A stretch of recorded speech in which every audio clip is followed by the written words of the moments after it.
Today I shall be mostly taking tyres off alloy wheels. Last week the metal ran out, this week the money ran out. In fact, last week it ran out, but I have quite a few alloy wheels, maybe about 6, that I can take the tyres off and go and weigh them in.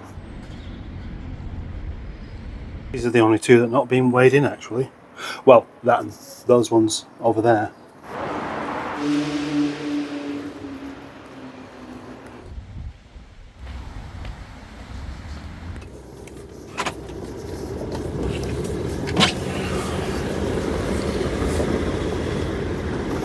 The long drive to the scrap metal merchants around the corner. How much will it weigh? Alloys, I haven't really got a clue. Because when there are no tyres on, they're actually really easy to pick up because they're just one big handle. So they feel lighter than what they actually are. And that means that, I don't know, there's that, and 3 batteries, 13 alloy wheels, 3 batteries. It's got to be, no idea. Don't run into the back of me. Well, let's say at least 150 kilos. 150 kilos. Here we come.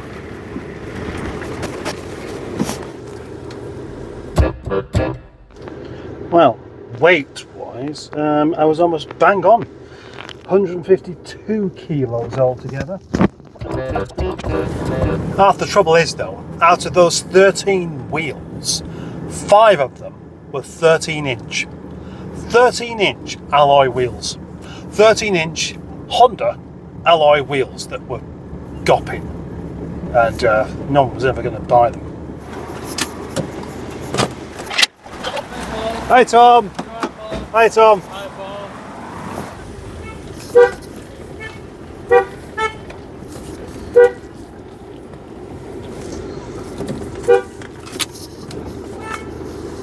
And now back into the afternoon, back on with the 800. Seems to be a properly ongoing issue, this.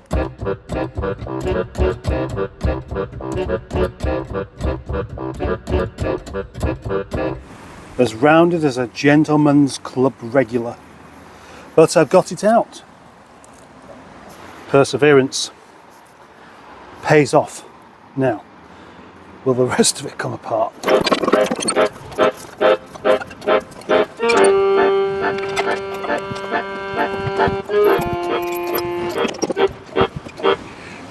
Well, after lots and lots of jiggly pokery and a bit of fluid as well, which I won't show you. Right, just about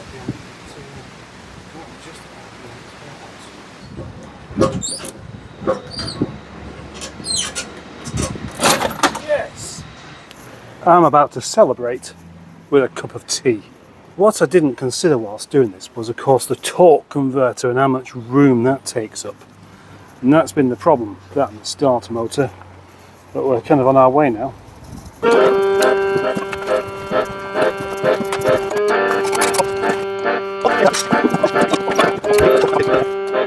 Unfortunately, there's nowhere inside to put this engine at the moment. Oh, because it's a bit full. But I'll just cover it up, I guess.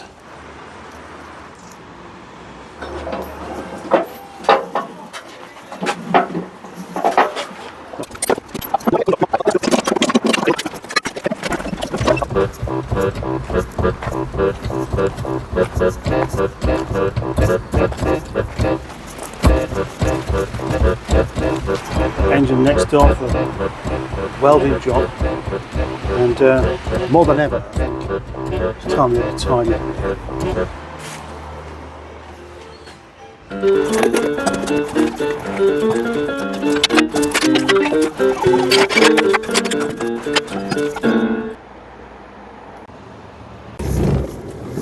Gosh, what a long day that's felt like. I've only shown you half of it. Half of it. A lot less than half of it you've seen there. You didn't see me do the tyres, and I did all of those myself.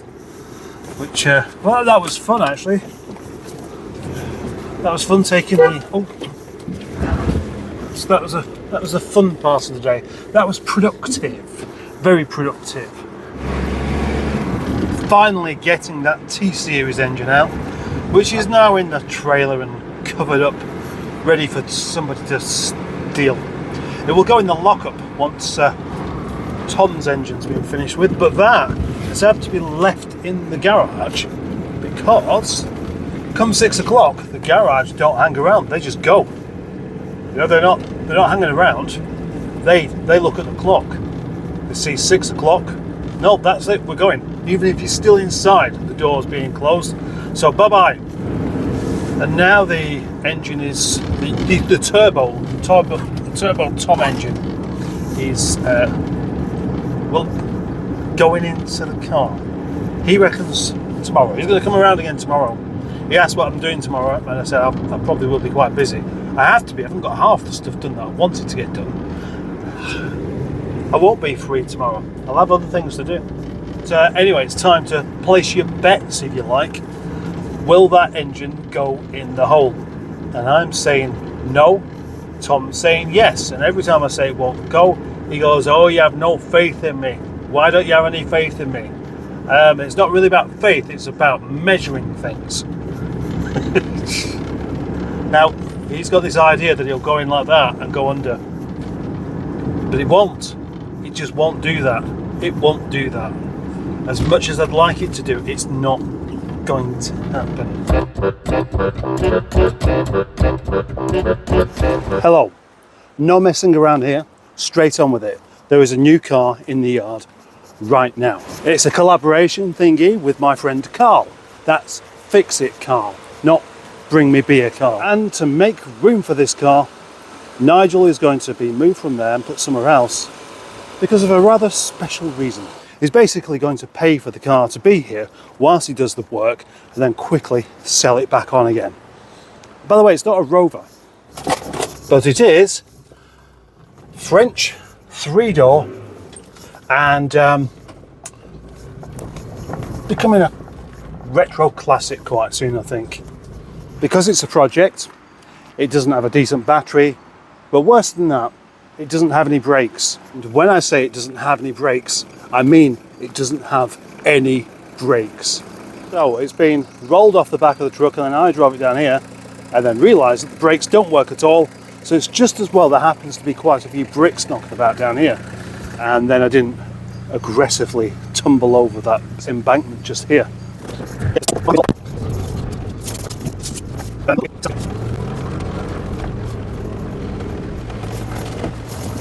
Easy job, obviously, to just back it up there. But because there aren't any brakes, there's no room for error at all. You just got to simply drive it into its spot, because if you have to do any of the back and forth thing, it won't work because you can't stop.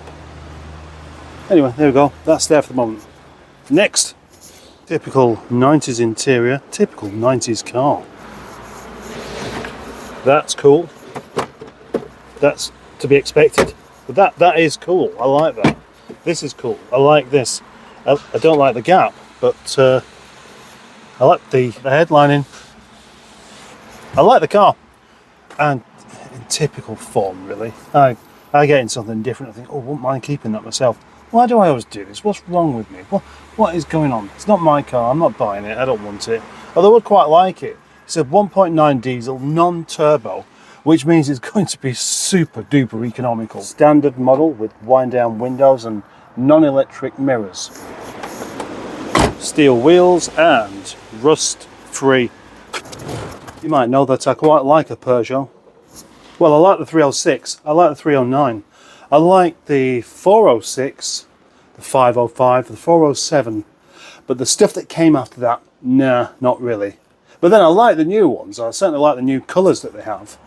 So I think this might be the first ever car I've driven that has binding brakes that don't work.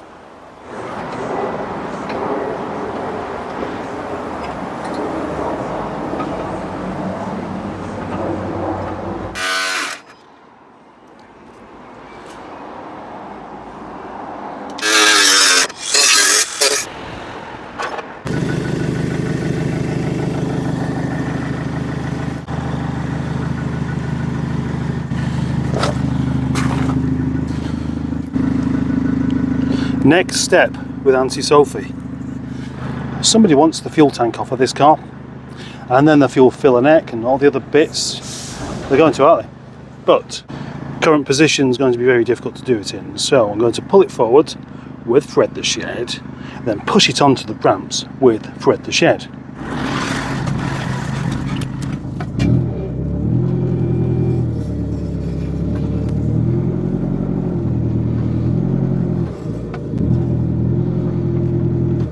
Why is it not wanting to pull very well? I've got the handbrake on.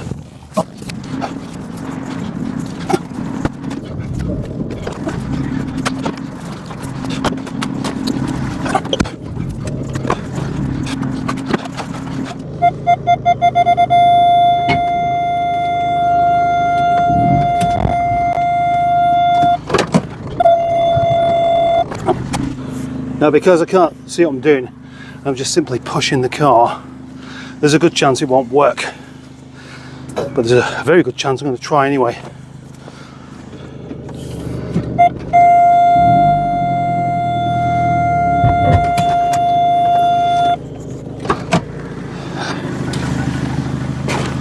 Excellent, I can work with that. Plenty of mud to get myself into, and there we go. Great. Great, I'm not hooked up, I can go. Nope, I'm not dragging it with me. Brilliant. Okay, I call that a success.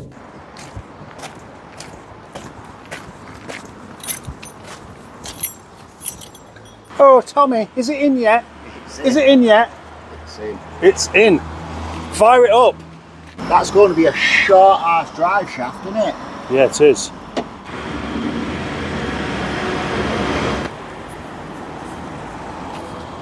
Right, Tommy, what have you had to do to actually get this engine inside there? Cut the liner of the chassis rail. Drastic, isn't it? Yeah. So there's a lot more to do yet, isn't there, really?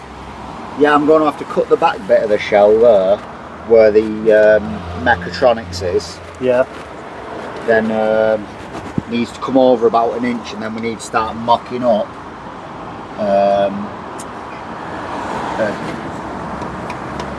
That.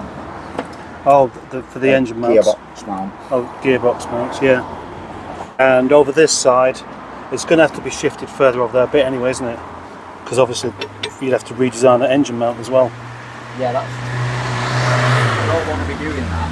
So I want to. You don't want to be doing what? Shifting it over? No, fucking with the engine mount on this side. So I want to get it so it fits. Yeah. Which is like you said. It's not going to. Because you need those pulleys back on as well. You want that? Anyway, that's probably the end of this video. So I shall say goodbye and thank you for watching, and thank you for subscribing, and thank you for liking, and let's just do the song. Thank you for watching and resting like and unlike, for watching it to the end and sharing with your grubby friend.